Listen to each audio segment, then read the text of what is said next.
أعوذ بالله من الشيطان الرجيم. بسم الله الرحمن الرحيم. أعوذ بالله من الشيطان الرجيم. بسم الله الرحمن الرحيم. السلام علیکم ورحمۃ اللہ وبرکاتہ. مدینہ چینل کے ساتھ آپ کے سامنے حاضر ہیں. بات کریں گے آج عظمت قرآن کے متعلق.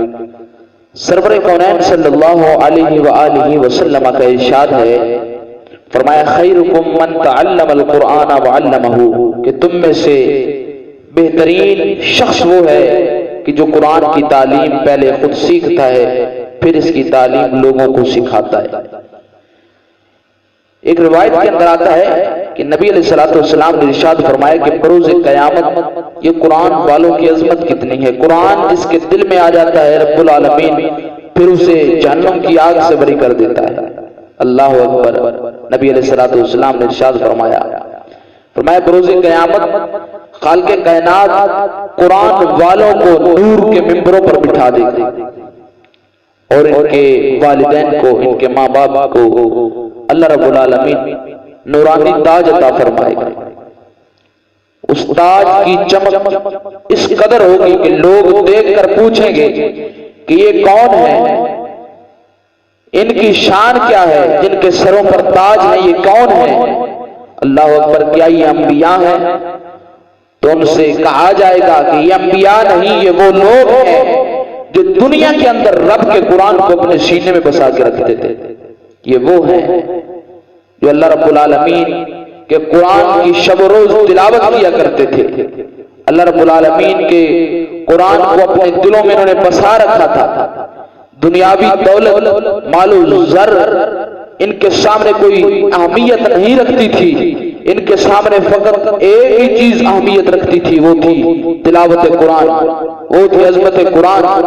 انہوں نے دنیا میں قرآن کا ساتھ نہیں چھوڑا تو آج رب العالمین بروز قیامت ان کا ساتھ نہیں چھوڑ سکتا.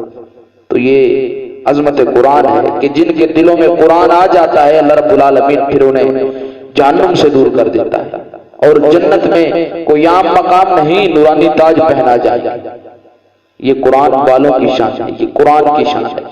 اور پھر قرآن پڑھنا، پڑھانا، تلاوت کرنا، سننا، اس کی تو بڑی فضیلت ہے، بڑا مقام ہے. جو قرآن کریم کا صرف ادب اپنے دل میں بسا لیتا ہے رب العالمین اسے بھی جہنم سے آزاد کر دیتا ہے. اللہ اکبر. ابتداء اسلام کی بات ہے. ایک صحابی تھے، قرآن کریم کا نزول ہو رہا ہے تو قرآن کریم ابتدائی اسلام کے اندر اسلام غریب تھا، اسلام شروع سے غریب ہے. نبی علیہ الصلوۃ والسلام کا ارشاد ہے کہ میرا دین جو ہے یہ غریبوں سے شروع ہوا ہے اور غریبوں میں ختم ہو جائے گا.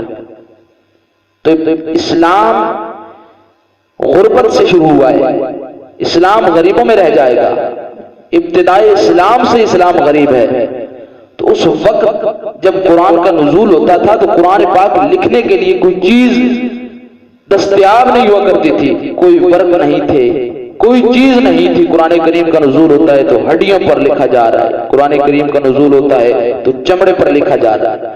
اللہ اکبر. ایک صحابی تھے، ان کے پاس قرآن کریم کا کچھ نسخہ جو نازل ہوا تھا وہ موجود تھا.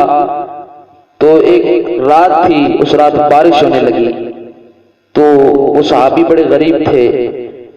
تو بارش کی وجہ سے ان صحابی کا جو گھر تھا اس کی چھت ٹپکنے لگی. تو اس کے دل میں یہ خیال آیا کہ اگر یہ قرآن کریم آج ادھر میرے گھر پڑا رہا تو میری تو چھت ٹپک رہی ہے، تو اس قرآن کریم پر بارش کا پانی پڑے گا اور یہ قرآن کریم جو ہے یہ جاتا رہے گا، حفاظت میں نہیں رہے گا میرے گھر. اسے میں اٹھا کے کہیں حفاظت والی جگہ پہ رکھ دیتا ہوں. اللہ اکبر.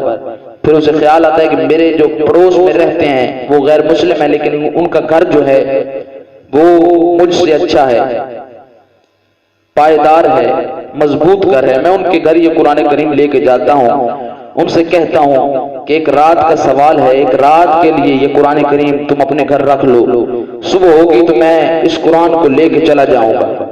اللہ اکبر. صحابی نے وہ قرآن کریم کا نسخہ جو نازل ہوا تھا وہ اٹھایا اور اٹھا کے غیر مسلموں کے دروازے پہ چلا گیا. دروازے پہ گیا، دستک دی تو اندر سے وہ بندہ باہر آیا، تو یہ صحابی اس سے کہنے لگا، فرمانے لگا کہ یہ ہمارا مسلمانوں کا قرآن ہے، آج بارش ہو رہی ہے اور میرا گھر اتنا پائیدار نہیں ہے، مضبوط نہیں ہے، تو میرے گھر کی چھت ٹپک رہی ہے، جس کی وجہ سے مجھے اندیشہ ہے کہ ہمارا قرآن کریم خراب نہ ہو جائے، تو ایک رات کا سوال کرتا ہوں، ایک رات کے لیے اس قرآن کو تم اپنے گھر میں رکھ لو، صبح ہوگی میں لے کے چلا جاؤں گا اس غیر مسلم کے گھر۔ وہ قرآن کریم صحابی دے کر واپس چلا گیا۔ جب واپس آیا تو قرآن کریم غیر مسلم لے کر جب اندر گیا نا، تو اس کی بیوی پوچھنے لگی یہ کیا ہے، تو اس نے کہا کہ یہ تو مسلمانوں کا قرآن ہے، آج بارش ہو رہی ہے، تو انہوں نے کہا ہے کہ آج ایک رات کا سوال ہے، اس قرآن کریم کو اپنے گھر میں جگہ دے دو، صبح ہوگی تو ہم لے کے چلے جائیں۔ اللہ اکبر۔ بیوی کہتی ہے ٹھیک ہے، اس قرآن کریم کو آپ اس اونچی جگہ پہ رکھ دیں، صبح ہوگی تو اٹھا کے انہیں دے دینا، وہ لے کے چلے جائیں۔ تو جب اس غیر مسلم نے اس قرآن کریم کو اونچی جگہ پہ رکھا نا، اللہ اکبر، تو پھر دل میں یہ خیال آیا کہ پتہ نہیں مسلمانوں کا قرآن ہے، کتنی عظمت اور کتنی شان والا ہے، ان کے نبی پر نازل ہوا ہے، پتہ نہیں اس کے لائق یہ، اس کے قابل یہ جگہ ہے بھی یا نہیں، میں اس کو اس جگہ پہ رکھوں تو اس کی بے ادبی میں نہ شمار ہو جائے، اس کی بے ادبی نہ ہو جائے۔ تو اپنی بیوی سے کہتا ہے کہ یہ پتہ نہیں جگہ اس قرآن کریم کے لائق ہے یا نہیں، تو ہم اسے کہیں اور رکھتے ہیں۔ تو بیوی کہتی ہے فلاں صندوق میں رکھ دے، تو وہ وہاں رکھنے لگتا ہے، تو پھر دل میں خیال آتا ہے، کہتا ہے کہ یہ مسلمانوں کا قرآن ہے، پتہ نہیں یہ اس کے ادب کی جگہ ہے یا نہیں، یہ اس کے رکھنے کی جگہ ہے یا نہیں، اس کے ادب میں کوئی کمی نہ ہو جائے، تو ہم اس کو اس جگہ کس طرح رکھ سکتے ہیں؟ تو پھر اپنی بیوی سے کہتا ہے میرا دل کہتا ہے کہ پتہ نہیں یہ مسلمانوں کا قرآن اس جگہ بھی، یہ جگہ جو ہے اس کے قابل ہے یا نہیں۔ اللہ اکبر۔ تو بیوی کہتی ہے اب کیا کیا جائے؟ تو اس کا شوہر کہتا ہے تم بتاؤ کیا کریں؟ تو وہ بیوی کہتی ہے اے میرے سرتاج، یہ مسلمانوں کا قرآن ہے، وہ ایک رات کے لیے ہمیں امانت دے کر گئے ہیں، اس کے ادب میں اس کے احترام میں کوئی کمی نہ آ جائے۔ آدھی رات اس قرآن کریم کو پکڑ کر سینے سے لگا کے میں کھڑی رہتی ہوں، آدھی رات اس قرآن کریم کو پکڑ کر سینے سے لگا کے تو کھڑا رہے، جب مسلمان صبح آئیں گے نا تو انہیں ان کا قرآن واپس کر دے۔ اللہ اکبر۔ آدھی رات بیوی نے اپنے سینے سے قرآن پاک کو لگا اور آدھی رات کھڑی رہی۔ جب آدھی رات گزر گئی تو اس کا شوہر اٹھ گیا، اس نے قرآن کریم کو اٹھایا اور اپنے سینے سے آدھی رات لگا کر کھڑا رہا۔ جب صبح ہوئی حضور علیہ السلام مسجد نبی کے اندر آئے نماز کے لیے، اللہ اکبر، اللہ رب العالمین نے جناب جبریل امین کو بھیج دیا۔ اللہ اکبر۔ حضرت سیدنا جبریل امین آ کر عرض کرتے ہیں یا رسول اللہ صلی اللہ علیہ وسلم، رب کا پیغام ہے، اللہ رب العالمین فرما رہا ہے کہ فلاں غیر مسلم کے گھر رات کو آپ کا صحابی قرآن کریم رکھ کے گیا تھا، اب انہوں نے رات کو قرآن کریم کا ادب کیا ہے تو ہم نے ان کے دلوں کو بدل دیا ہے، یا رسول اللہ اب وہ غیر مسلم نہیں رہے، جائیے ان کے گھر جا کے کلمہ پڑھا کے انہیں مسلمان کر دیجیے۔ اللہ اکبر۔ اب وہ غیر مسلم نہیں رہے۔